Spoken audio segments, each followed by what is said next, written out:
E finalmente, depois de muito custo, eu terminei o arco de Dressrosa, e agora sim eu posso dizer se é ou não o melhor arco de One Piece. Mas antes deixa o like e se inscreve se você for fã de One Piece, e se for possível, hype esse vídeo. Olá, eu sou o Ralpha e assistir 700 episódios não é pra qualquer um. Eu acho que eu fui um guerreiro nessa aqui. Principalmente porque Dressrosa é um arco muito longo mesmo. Enfim, já que eu transformei isso numa série, bora continuar de onde eu parei. Após capturarem Caesar e também fazem aliança com Law, os Chapéus de Palha vão pra ilha de Dressrosa, onde eles vão fazer um acordo com Doflamingo. Em troca de libertar o Caesar, Doflamingo teria que renunciar ao porto de Shichibukai dele. Só que enquanto isso acontecia, os Chapéus de Palha teriam que ir atrás da fábrica e destruir ela, para que o Yonkou Kaido fosse atrás do Doflamingo e assim eliminasse ele. Então eles se infiltram em Dressrosa, e eles acabam tendo os próprios conflitos, já que o time se separa e o Zoro vai ter que lidar com as fadas, o Sanji acaba conhecendo uma mulher que gosta dele pela primeira vez, e nisso o Robin, Law e também o Sop são os únicos que acabam seguindo o plano. E aqui temos a introdução do Fujitora, que é o novo almirante da marinha. A gente também conhece o poder dele, mas o anime deixa ele com um mistério, pra gente saber depois o que ele realmente é e qual a importância dele na trama. E eu vou te falar que a introdução do cara é boa, mas cara, a importância dele na trama é basicamente nula. Eu acho que sem ele, tudo aconteceria exatamente como aconteceu. O Fujitora não ajudou contra o Doflamingo, não ajudou o Doflamingo também a derrotar os Chapéus de Palha, não ajudou em porcaria nenhuma, só estendeu o arco mesmo. E eu acho que tudo que aconteceu em Dressrosa teria acontecido com ou sem o Fujitora, só que aconteceria até mais rápido e deixaria o arco menos longo. O que também é o problema do arco, porque, cara, esse arco aqui é muito arrastado, muito. Tem muitas cenas onde você pode acelerar ou pular que não vão fazer a mínima diferença. Eu assisti, mas, cara, eu não recomendaria você assistir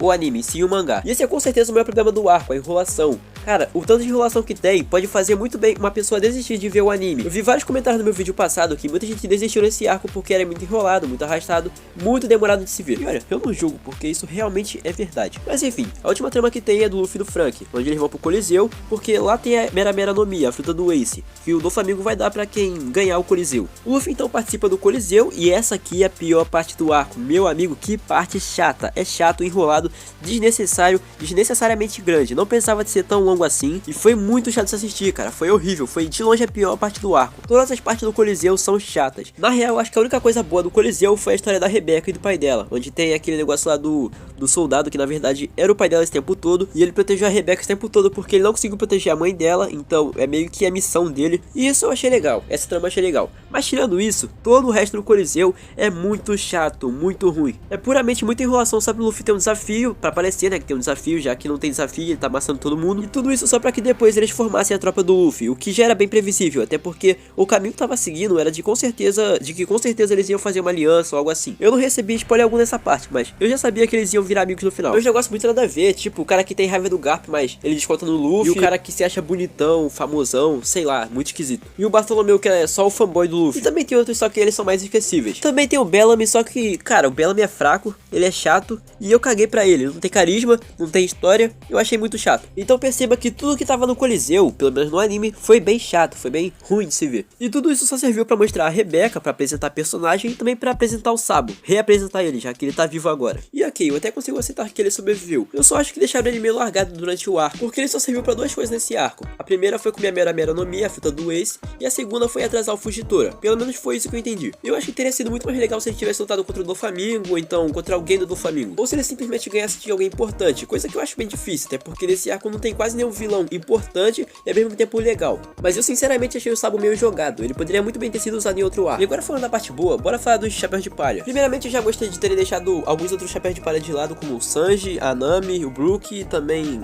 acho que o Chopper, né? Foi bom pra trama desenrolar, já que se eles ficassem na ilha, ou teria sido muito mais arrastado por causa das lutas, ou eles ficariam sem vilão pra enfrentar e teria sido muito mais fácil, já que eles poderiam ajudar o Luffy. Mesmo assim, eu acho que o Sanji ainda teve um destaque legal, já que ele conseguiu lutar de igual pra igual com o Doflamingo. Só que não foi bem uma luta, foi só um ataque. E é como eu disse antes, né? Eles estão cozinhando o Sanji pra que o Whole Cake ele brilhe, que é o próximo arco. Então, só esperar. O Zoro teve que lidar com o imenso pica, só que tava muito difícil a luta. Quanto mais o Zoro cortava, mais a pica crescia, mais o pica crescia. Mas na real a luta foi muito feia, foi sem um significado e também foi uma luta bem chata de se assistir. Claramente o pica foi feito só pra encher linguiça nos episódios, e realmente foi chato. E aí teve o personagem do Sr. Pink, né? Que é outro personagem muito esquisito. Eu não entendi essa luta direito. O Frank luta, só que sem motivo. O único motivo dele é que ele quer destruir a fábrica. Ok. O motivo profundo do Sr. Pink é que a esposa dele morreu, o filho dele morreu e agora ele se veste de bebê. O que eu realmente não entendi é o que isso tem a ver com a trama principal.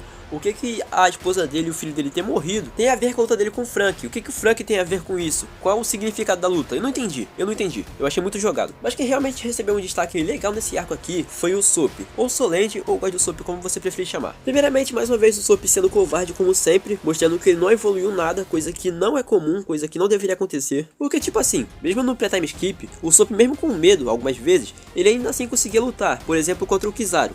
Mas qual o sentido do personagem que já teve o arco de evolução dele realmente repetir o que aconteceu, ficar com medo de novo e ter realmente um novo arco de evolução? Se bem que dessa vez nem dá pra chamar mais de arco de evolução, já que o Soap não perdeu medo, ele só lutou cheio de medo mesmo. Ele já sabia que ia morrer e talvez ele realmente iria, mas ele perdeu o medo por um tempo. E não é nem por isso que eu não gostei da luta, cara. Se você for ver lá no pré-time skip, o Soap tinha vários armamentos, ele tinha arma, dial, tinha armas ninja e também vários outros equipamentos muito maneiros que ele poderia sim ter usado contra os vilões. Eu só achei engraçado que contra o Luffy, ele mostrou vários equipamentos, né? Mas agora contra o vilão, um vilão que ele precisa adormecer ele antes que ele faça mais vítimas, ele não consegue, né? E eu acho que já tá ficando meio repetitivo esse negócio de planta. Toda hora o Soap vai lançar uma planta diferente. Quando que ele vai lançar os dials, aqueles outros equipamentos que ele usou contra o Luffy e também contra os outros personagens no pré-time skip. Mas enfim, né? Pelo menos ele venceu. Venceu de uma forma cagada. Venceu. Mas venceu. Eu só acho que teria sido melhor se o Soap tivesse derrotado também o Tremble. Eu sei que é um personagem meio chato, meio esquisito, sem imponência nenhuma, mas ainda assim é o braço direito do Doflamingo, então eu acho que seria mais legal. O Soap usando aqui da observação, eu só achei interessante. Eu achei que fosse gostar mais, porque já vi essa cena antes, mas isso foi muito tempo atrás. E eu achei que essa cena fosse mais impactante, mas não foi tão impactante assim. Já a Robin foi bem mais esquecível, nem lembro agora com quem ela lutou. Só lembro que ela lutou junto com o Bartolomeu. E o arco vai ficando chato no meio, e o arco só fica realmente bom antes do final. Mas ok, eu não vou reclamar disso não. Deveria, até porque foram horas e horas assistindo. E eu acho inclusive que você não vai aguentar esse arco se você for ver pelo anime, então eu recomendo você ir pelo mangá, que é muito menos enrolado. Antes da luta realmente engatar, também tem aquela cena do Bellamy que tá se sacrificando. É meio que o desenvolvimento do personagem, só que eu achei meio chato mesmo. Não que realmente seja chato, mas eu não gosto do Bellamy, eu não gosto do personagem. Mas enfim, vamos primeiramente falar da história do Doflamingo, que, cara, que história maneira. Eu acho que é o vilão com a melhor história de todo o One Piece. No passado, Doflamingo pertencia a uma família de Teriubitos, mas o pai dele preferiu renunciar ao posto e virar um normal. Então Doflamingo e sua família vão pro mundo normal, e eles acabam sendo descobertos, no caso descobrem que eles eram Teriubitos no passado. E nisso eles acabam sendo perseguidos por vários e vários dias, a mãe dele acaba sendo doente, eles têm que comer do lixo, eles têm que comer das sobras, já que Teriubitos são seres desprezíveis e também o povo quer se vingar do que os Teriubitos fez com a família deles ou amigos. Nisso a mãe do Doflamingo pega uma doença e ela acaba morrendo. É importante lembrar que tudo isso que aconteceu foi realmente culpa do pai do Doflamingo, já que ele que quis renunciar ao posto e ele foi muito ingênuo de não saber, de não reconhecer o que queria acontecer. Ele achou que era só ir pro mundo normal, renunciar ao posto que nada acontecia. Mas enfim, Doflamingo, o Corazão e também o seu pai acabam sendo capturados. E o povo daquela cidade torturou muito eles, mesmo eles sendo crianças, mesmo eles sendo inocentes aparentemente, já que eles eram diferentes, mesmo assim não ligaram e mesmo assim eles contaram raiva neles. E nisso Doflamingo jura que vai sobreviver, voltar e matar todo mundo ali que tava torturando eles. E então em uma cena muito maneira, muito impactante, muito emocionante, Doflamingo desperta o Haki do Rei. E então o tempo se passa, o Doflamingo vendo tudo o que realmente aconteceu, todo o caos que o pai dele causou, ele acaba finalizando o próprio pai. E é nisso que começa o reinado de vilania do Doflamingo, onde ele acaba formando a família Don Quixote, que é a família que meio que espalha o caos pelo mundo. E agora sim temos em One Piece um vilão que realmente é vilão. O passado do Doflamingo não é feito pra redimir ou então justificar alguma maldade futura do personagem. É apenas pra reforçar que o personagem realmente foi pura maldade sempre, desde que ele nasceu. E a relação de Doflamingo com Dressrosa ainda é mais legal, já que uns anos atrás ele meio que invadiu o castelo, ele manipulou o rei pra conseguir dinheiro das pessoas e depois ele meio que matou várias e várias gentes, só que usando o corpo do rei. E nisso o rei foi taxado de vilão e o Doflamingo, como apareceu depois, foi taxado de herói. E nisso o Doflamingo acabou reinando sobre Dressrosa. E é assim, mais ou menos a história do povo de Dressrosa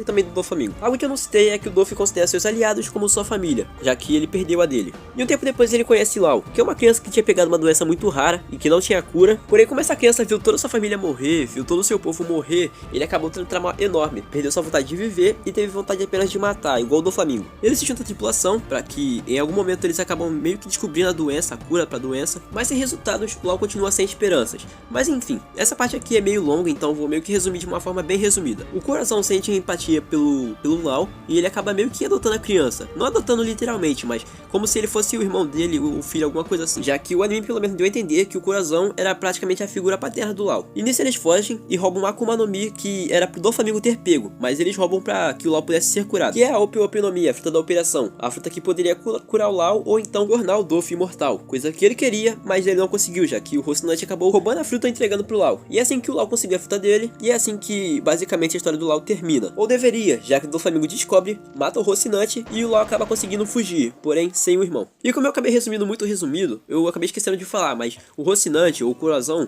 ele era um marinheiro, então ele era meio que espião da marinha. E ele era um traidor, então o Luffy teve todos os motivos pra matar ele. E, enfim, né, depois de muita historinha a gente volta pro mundo real, no caso pra atualidade. E olha, coreograficamente eu acho que essa luta aqui não é uma luta tão bonita assim, comparada a outros animes.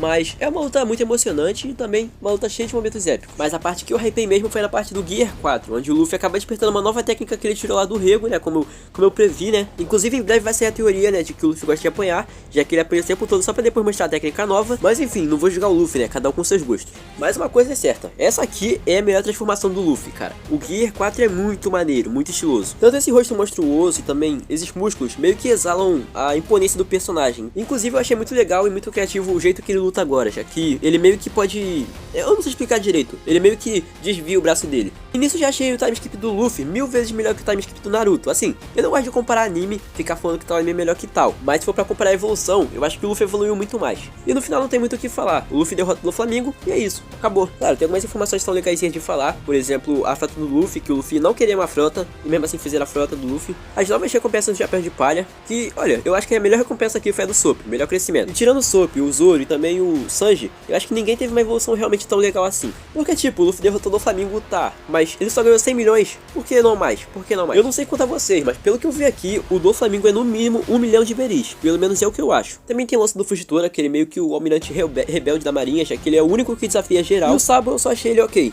tá, ele sobreviveu, ok. E daí? Eu não vejo por que alongar tanto as cenas dele, já que não levou quase a lugar nenhum. Ah, e um detalhe que eu também esqueci de citar é a recompensa do Sanji. Meio que tá escrito que ele só vai ser procurado agora, vivo. E eu achei meio esquisita a recompensa de todo mundo aumentar. Mas quem sabe isso seja explicado no próximo arco. Se eu não me engano é Zou, ou então Only Cake, que eu não lembro agora. Mas enfim.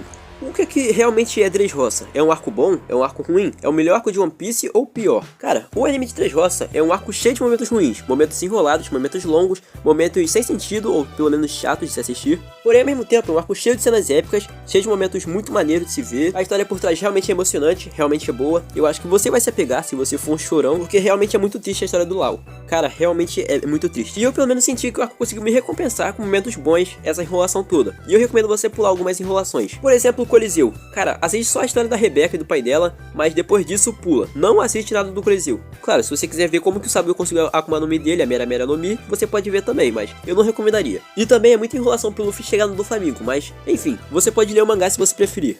E olha, com certeza não é o melhor arco, mas tá muito perto de ser, O que impede só a enrolação e também a encheção de linguiça. Pois aqui o Water 7 é muito menos presente, então não é melhor que o Water 7. Mas com certeza o Luffy é o melhor vilão, e com certeza esse aqui é um dos melhores arcos. Não é o melhor, mas é um dos melhores. E enfim, essa aqui é a minha opinião sobre Dressrosa, o que eu acho que não é o melhor arco de One Piece, mas é um dos melhores. Eu tô super hypado pra entender o que aconteceu com o do Chapéu de Palha, o que tá acontecendo realmente. E pelo que parece agora falta muito pouco pra eu alcançar o ano. E eu espero que eu alcance o ano até julho, já que é por aí mais ou menos que a Netflix resolve lançar novos episódios de One Piece dublados. Mas enfim, né, esse aqui foi o vídeo, espero que vocês tenham gostado. Se você gostou, deixa o like, comenta aí o que você acha de Wano, se inscreve no canal também. Minha voz tá meio esquisita porque eu tô gripadaço, tô com uma gripe muito ruim, mas é isso. Eu espero vocês no próximo vídeo, valeu e até a próxima, fui.